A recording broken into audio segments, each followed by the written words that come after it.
then just like chucking a match on top of things, handing a jug of milk and going, alright, let's listen to that fireplace. It's a total waste of milk. Your friend the cop comes over and he's like, yeah man, this is like, I love this, I'm a cop, and you're like, I'm crime fighting, hey? So you walk out with him in the park, and you're just hanging out, looking at the kids on the swings, and you start like, dropping kids into the ground, pouncing old people's face. And he turned to him, like, alright, this is what that crime fight you've been telling me about. That was a really good job application that a grade 1 would think of. The most sad thing about a true to life Def Leppard is that I cannot enjoy the music of Def Leppard. The other day I was went into a junkie too, and there's a homeless guy that stands there at the door, and he pushes the little red button, the one that's designed by anyone in the entire world to be able to push, and then the door opens. And when the door opens, he asks for money. This is kind of like, I understand like the service industry, but that's kind of like the least serviceable thing you could actually do. The only person in the world who would actually need that service would possibly be someone without arms. But it would also give them the great excuse to not have to give the person any money, because they'd just be like, can't reach in my pockets. Do ambulance drivers have a quota? We all know that cops drive around and have to give out tickets, right? But ambulance drivers, if they're not bringing back enough injured people, do they start to lose their job? Do you guys getting on their back and being like, you know, you gotta really bring 5 people a night in here? Or are they driving around putting down old people in the back alley? Is that happening? You'd think it would, because you know, people want to keep their jobs and stuff. I was brushing my teeth the other day, and great segue. And I noticed on the back that it's recommended by dentists. This toothpaste is recommended by dentists. But that's kind of a conflict of interest. Conflict of interest, if you think about it. If dentists are recommending a toothpaste, the only thing they could possibly gain if it works and keeps your teeth clean is less business.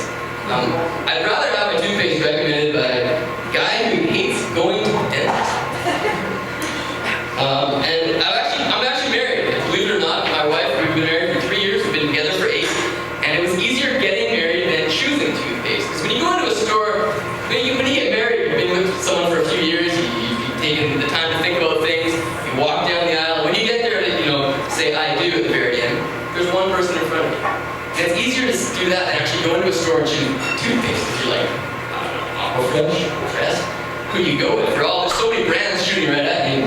And toothpaste and wax, both gonna go in your mouth at one point, hopefully. And you sit there and you grab the Crest and then you just walk away, so it catches your eye. I kind of have a problem doing simple things in life, but choosing a wife was pretty easy. And I was sitting there at this dinner the other night, and this guy, he grabbed a plate. It was at a buffet, so we're all putting food on a plate. And he grabbed this plate of food, walks over, and just before he started to eat, he took his gum out and put it on the side of the plate. And he was eating his food, and after he was done, he ended up eating this corn on the cob, a huge cob of corn. Finished off, put it down on the plate, and then after he finished his meal, he took the gum and put it back in his mouth, and went on to tell this really, really interesting story. But all I could think of was the fact that he had gum and corn going around inside his mouth. So if you want to tell an interesting story, don't put gum in your mouth with food. You know a water fountain, they've got a little splash guard? It's one of the few things in life that I get anxiety over. You're leaning over, having a drink of water, and there's this metal piece of, it's just pointing right at your teeth, and all you can think about is, I've never been bullied or anything in my life, but just some guy slashing your face. Why is there that metal piece of metal there? Whenever has water needed a backsplash? Is it ever shooting over the back of the water fountain? I don't know. My wife's a vegetarian, so she takes me out to a lot of these vegetarian restaurants. And one of her favorite things is to take me to a restaurant that has fake meat.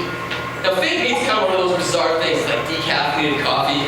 It's kind of like de-alcoholized beer. There's no real point to it. So you sit down, and she's like, yeah, this is excellent fake duck. And you're eating fake duck, and you're like, yes, I think I know what real duck tastes like.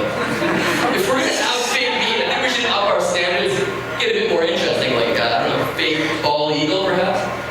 Or, fake panda this time of year is really good. And if we're gonna have fake meat, get right into it. Like fake Tyrannosaurus Rex. If you're eating a plate of fake Tyrannosaurus Rex, it is fake. It is not real T-Rex. So that's kind of good there. Like I said, I just like doing this stuff. So that's my set.